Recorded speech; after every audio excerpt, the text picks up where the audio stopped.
नमस्कार दोस्तों, मजदूरों की मदद पर सोनू सूद ने कहा, हम सिर्फ एसी में बैठकर ट्वीट करके चिंता नहीं जता सकते हैं। इस लॉकडाउन के दौरान दिहाड़ी मजदूरों पर आए संकट ने सभी को विचलित कर दिया है, लेकिन इस संकट को दूर करने के लिए जो अभिनेता सोनू सूद ने किया और जो कर रहे हैं वह सराहनीय है। सोनू सूद ने लॉकडाउन के दौरान मुंबई में फंसे प्रवासी मजदूरों के लिए बसों का इंतजाम किया, जिससे उन्हें उनके शहरों से वापस भेजा जा सके। इस बारे में बात करते हुए एक्टर ने कहा, हम सिर्फ ऐसे में बैठकर ट्वीट नहीं कर सकते हैं। 11 मई को मुंबई के ठाणे से 10 बसें खुली, जिसमें वह 350 प्रवासी मजदूरों को कर्नाटक के गुलबर्गा तक पहुंचाया गया है। वहीं शनिवार को उन्होंने बसों की व्यवस्था की, पर मजदूरों को मुंबई से यूपी, बिहार और झारखंड के लिए भी रवाना किया। इतना ही नहीं, बल्कि इससे पहले उन्होंने अपने पिता शक्ति सागर सूद के नाम पर भी एक स्कीम लॉन्च की थी, जिसके तहत वे रोज 25,000 लोगों को हर रोज खाना खिला रहे थे।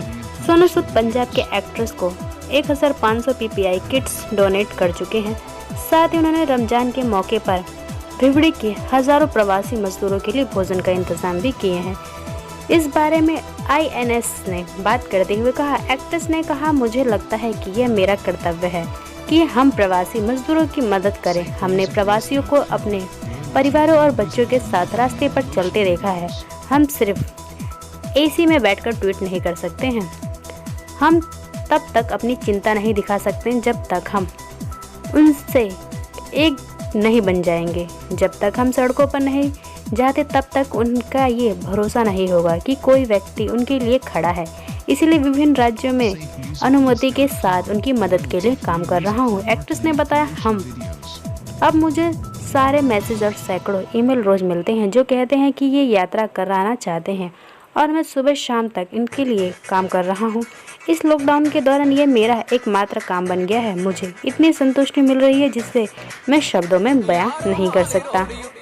जब मैंने इन मजदूरों और उनकी सभी पीड़ितों लोगों को देखता हूँ तो मुझे लगता है कि हमने इंसान होने का हक खो दिया है। मैं रात को ठीक से सो नहीं पा रहा हूँ क्योंकि मेरे दिमाग में यही चलता रहता है। मैं सबके ईमेल पढ़ता रहता हूँ, उनके फ़ोन नंबरों को नोट कर रहा हूँ, उन्हें कॉल करने की भी कोशिश कर रहा हूँ। ऐसे सैकड़ों लोग चाहते हैं कि मैं खुद ही गाड़ी चलाकर उन्हें गांव तक पहुंचाकर उनके परिवारों के साथ मिलाऊं। जब मैंने उन मजदूरों और उन पीड़ितों लोगों को देखा है तब मुझे लगा कि हाँ, मुझे इनकी मदद के लिए आगे आना चाहिए। उन्होंने आगे कहा, वो लोग ही भारत के असली चेहरा। उन्होंने हमारे घरों को बनाने के लिए कड़ी मेहनत की है। आज अगर हम उनका समर्थन करने के लिए आगे नहीं आते हैं तो मुझे लगता है हमने खुद को इंसान कहने का अधिकार खो दिया है। हमें अपनी क्षमताओं के लिए अनुसार आगे आकर उनकी मदद करने की ज़रूरत है। हम उन्हें सड़कों पर नहीं छोड़ सकते हैं।